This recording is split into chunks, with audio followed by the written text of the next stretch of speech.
നമസ്കാരം പ്രിയ സുഹൃത്തുക്കളെ, ഞാനിപ്പോൾ ഒരു മലയാളി ഹോട്ടലിലാണുള്ളത്. ആ മലയാളി ഹോട്ടലിൻ്റെ പേര് നമ്മുടെ ഓണർ തന്നെ പറഞ്ഞോളൂ കേട്ടോ. പേര് സൊസൈറ്റി റെസ്റ്റോറൻ്റാണ്. മുംബൈയിൽ ഛത്രപതി ശിവജി മഹാരാജ് ടെർമിനലിൻ്റെ തൊട്ടടുത്തായിട്ടുള്ള വളരെ പ്രസിദ്ധമായിട്ടുള്ള ഹോട്ടലാണ്. മലയാളികൾ വളരെ സ്നേഹത്തോടെ നമ്മുടെ പ്രിയപ്പെട്ട ചേട്ടനാണ് അബ്ദുൾ ഗഫൂർ ചേട്ടനാണ് ഇവിടെ ഉള്ളത്. ചേട്ടാ നാട്ടിലെവിടെയാണ്? തലശ്ശേരിയിലാണ്. ചേട്ടാ നമുക്കൊന്ന് അകത്ത് കയറി ഒന്ന് നോക്കിയാലോ. ഇവിടുത്തെ ഇത് കണ്ടോ, തലശ്ശേരി വിഭവങ്ങളെക്കുറിച്ചുള്ള കാര്യങ്ങൾ. ഹലോ, നമസ്കാരം. Hello, hi.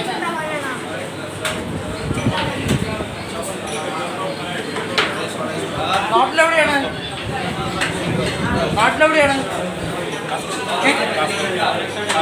കാസർഗോഡ്. കൊല്ലം എവിടെയാണ്? പത്തനാപുരം. ഗണേഷ് കുമാർ സ്ഥലം, കെ പി ഗണേഷ് കുമാർ. എവിടെയാണ് ബ്രോ? തൃശ്ശൂർ എവിടെയാണ്? തൃപ്പുരയാർ. ഞാൻ പോയായിരുന്നു. രാമസ്വാമി ക്ഷേത്രത്തിൻ്റെ അടുത്തായിട്ട് വരും അല്ലേ? കുറച്ച് പോലെ. എവിടെയാ? എവിടെയാ? തൃശ്ശൂർ പ്രോപ്പർ ടൗണിൽ. തൃശ്ശൂരിൽ ആര് ജയിക്കും ബ്രോ? സുരേഷ് ഗോപിയാണോ അതോ കെ മുരളീധരനാണോ അതോ സുനിൽകുമാറാണോ? ആർക്കാണ് ജയസാധ്യത? കെ മുരളീധരൻ തന്നെയാണോ? അറിയില്ല. വോട്ട് കൊടുത്തായിരുന്നോ? വോട്ട് കൊടുത്തില്ല? കൊടുത്തു. അത് സീക്രട്ടാണ്, ഇത് നമുക്ക് പറയാൻ പറ്റത്തില്ല. എങ്ങനെയുണ്ട് ഇവിടുത്തെ ഫുഡൊക്കെ? എങ്ങനെയുണ്ട്? വലിയ അല്ലേ? എങ്ങനെയാണ് നമ്മുടെ സ്വന്തം മലയാളിക്കാരനായിട്ടുള്ള നമ്മുടെ ചേട്ടനാണ് ഇവിടെ നടത്തുന്നത്. ചേട്ടാ, ഇവിടുത്തെ മലയാളീസ് എല്ലാവരും വരാറുണ്ട്.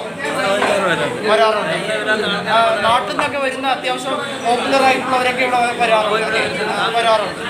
താമസിക്കാനുള്ള സൗകര്യമുണ്ട്. അപ്പം തീർച്ചയായിട്ടും ഈ ഹോട്ടൽ കൂടുതൽ പേര് അറിയേണ്ടതാണ്, കൂടുതൽ പേര് ഈ ഹോട്ടലിലേക്ക് വരേണ്ടതാണ്. തീർച്ചയായിട്ടും നമ്മുടെ പ്രേക്ഷകർക്ക് വേണ്ടി കാര്യങ്ങളൊക്കെ പറയണം. ഹലോ ചേട്ടാ, എന്താണ് പേര്? യൂസഫ്. എവിടെയാണ് താമസം? ഇവിടെയാണ് താമസം. നാട്ടിലെവിടെയാ? അതെവിടെയാണ്? തലശ്ശേരിക്കാണ്. ഓക്കെ ചേട്ടാ, ഇവിടെ എത്ര ആളായി? മുംബൈയിൽ എത്ര ആളായി? 40 വർഷത്തിൽ കൂടുതലായി. എന്താണ് ഇവിടെ മുംബൈ നല്ല സിറ്റി അല്ലേ? എങ്ങനെയാണ് ഇവിടുത്തെ ഭക്ഷണം, ഇവിടുത്തെ കാലാവസ്ഥയൊക്കെ ഇഷ്ടമാണോ? ഇവിടെ ഒഴിവ് സമയങ്ങളിലൊക്കെ ചേട്ടൻ യാത്ര ചെയ്യാറുണ്ടോ? എനിക്കിവിടെ പ്രിയമായിട്ട് തോന്നി ഇവിടുത്തെ റോഡ്, ഇവിടുത്തെ ഡബിൾ ഡെക്കർ ബസ്. മുംബൈയിലെ യാത്ര എങ്ങനെയാണ് ചേട്ടാ? സൂപ്പറാണ്. സൂപ്പർ യാത്രയാണ് അല്ലേ? ഇവിടുത്തെ ഫുഡ് എങ്ങനെയാണ് ചേട്ടാ? അടിപൊളി ഫുഡാണ്. തീർച്ചയായും. നമസ്കാരം. पैसे है? हाँ, आप कैसे हो? ये भोजन कैसे हो? हाँ, മലയാളിയാണോ? ശരി. എവിടെയാണ്? നാട്ടിലെവിടെയാ? കാസർഗോഡ്. എന്താ ഇവിടെ നാട്ടിൽ ഇവിടെ പഠിക്കുകയാണോ? വെക്കേഷന് വന്നാണ്. ചേട്ടനാണോ? ഓക്കെ. ആ, നമസ്കാരം. നമസ്കാരം. ഹലോ. എന്താ പേര്? എന്താ ചെയ്യുന്നേ? മുംബൈ കാണാമെന്നാണ്. ഇവിടെ ബിസിനസ്സാണോ? ഇവിടെ എങ്ങനെയാണ് ചേട്ടാ? ഹലോ, നമസ്കാരം. ഈ മോൻ കൈവെക്കുന്നു. മോനെ എന്താണ് പേര്? ഷോയിബ്. മോൻ്റെ പേരെന്താ? സർബാസ്. അല്ല, ഹിന്ദിയിൽ വേണ്ട, മലയാളത്തിൽ തന്നെ പറയണം. മലയാളി വാർത്തയാണ് ചാനൽ. എന്താണ് ചേട്ടാ പേര്? എവിടെയാ? നാട്ടിലെവിടെയാ? ഓക്കെ, കാസർഗോഡ്. ചേട്ടാ, ഇവിടുത്തെ ഫുഡൊക്കെ എങ്ങനെയുണ്ട്? നല്ല ഫുഡാണ്. കഴിക്കുന്നത് ഇവിടുന്ന് തന്നെയാണ് തീർച്ചയായിട്ടും. അപ്പോൾ നമ്മുടെ പ്രിയപ്പെട്ട ചേട്ടൻ്റെ കടയാണ് അല്ലേ? സൊസൈറ്റി കട വളരെ ഹിറ്റാണ്. മലയാളികൾക്കിടയിൽ വളരെ ഹിറ്റാണ് അല്ലേ? ചേട്ടാ, ഞാനൊരു ചെറിയ ചോദ്യം. ഇത്തവണ ആര് ജയിക്കും? ഇന്ത്യ മുന്നണിയാണോ BJP ആണോ? ചെറിയ ഇന്ത്യ മുന്നണി ജയിക്കും.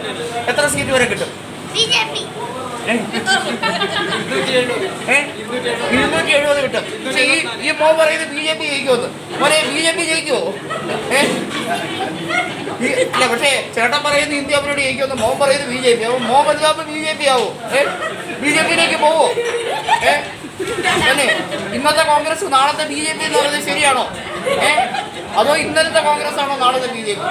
പറയട്ടെ. അപ്പോൾ നിങ്ങളെല്ലാം മലയാളീസാണോ? സ്വാഭാവികമായിട്ടും മോൻ്റെ തമാശയായിട്ട് ചിരിച്ചപ്പോഴേ കാര്യം മനസ്സിലായി. എന്താണ് ഇത്തയുടെ പേര്? എവിടെയാണ്? നാട് എവിടെയാണ്? കാസർഗോഡ് പ്രോപ്പർ ടൗണിലാണോ? അവിടെ ഉണ്ണിത്താനം തന്നെയാണ് ആയിരിക്കും ജയിക്കുന്നത്, രാജ്മോഹൻ ഉണ്ണിത്താനം തന്നെ ജയിക്കും. അവിടെ CPM സാധ്യതയില്ല. എന്താണ് ഇത്തയുടെ പേരുന്ന സിൽവിയ?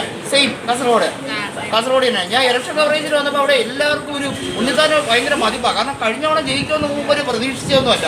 പക്ഷെ ഇത്തവണ വളരെ ഈസി ആയിട്ട് ജയിക്കുമെന്നാണ് എല്ലാവരും പറയുന്നത് അല്ലേ? നമ്മുടെ പേരെന്താ? ഷംന. അവിടെ ഓട്ടുണ്ടോ? ഓക്കെ ഇല്ല. മുമ്പ് ഓട്ടുണ്ടോ? ഇല്ല ഓട്ടില്ല. അപ്പോൾ ഓട്ടം ഉള്ളപ്പോഴത്തേക്കും കോൺഗ്രസ് ആര് ജയിക്കും ഇത്തവണ ഇതിന് ലോക്സഭയിൽ ആര് ജയിക്കും? BJPക്ക് ആണോ അതോ കോൺഗ്രസിനാണോ? കോൺഗ്രസിന്. ഇന്ത്യ മുന്നണി ജയിക്കുമോ എന്നുള്ള ഒരു പ്രതീക്ഷയിലാണ് അല്ലേ? നമുക്ക് നോക്കാം അല്ലേ? ജൂൺ 4 നോക്കാം. വെട്ടി തുറക്കുമ്പോൾ ആര് ജയിക്കുമെന്ന് നോക്കാം അല്ലേ? തീർച്ചയായും. ഇവിടെ ഫുഡൊക്കെ എങ്ങനെയുണ്ട്? നല്ല ഫുഡാണ്. രാത്രി സാധാരണ ഇവിടെ അല്ലേ 12 മണി വരെ കടയുണ്ട് അല്ലേ? ഇവിടെ വെക്കേഷൻ വന്നാണോ മുംബൈയിൽ? എങ്ങനെയുണ്ട് വെക്കേഷൻ? മുംബൈ സിറ്റി കണ്ടോ? മുംബൈ ദർശൻ കംപ്ലീറ്റ് കണ്ടോ? ഇന്ന് ഗേറ്റ് വേ ഒക്കെ കണ്ടോ? ഗേറ്റ് വേ ഓഫ് ഇന്ത്യ ഒക്കെ കണ്ടോ? മെട്രോയിലൊക്കെ പോയോ? മുംബൈയിലെ മെട്രോയിലൊക്കെ പോയി നോക്കിയോ? സബർബനിൽ പോയോ? ഇല്ല. അത് പോകണം അല്ലേ? തീർച്ചയായിട്ടും. എന്നാ നാട്ടിലെ തിരിച്ച് എന്നാ മുടങ്ങുക? 18 മുടങ്ങുക. ഓക്കെ. ഇവിടെ എവിടെയാ താമസിക്കുന്നത്? എവിടെയാ? ഇവിടെ അടുത്ത് തന്നെ. ഓക്കെ ശരി കേട്ടോ. Okay happy journey.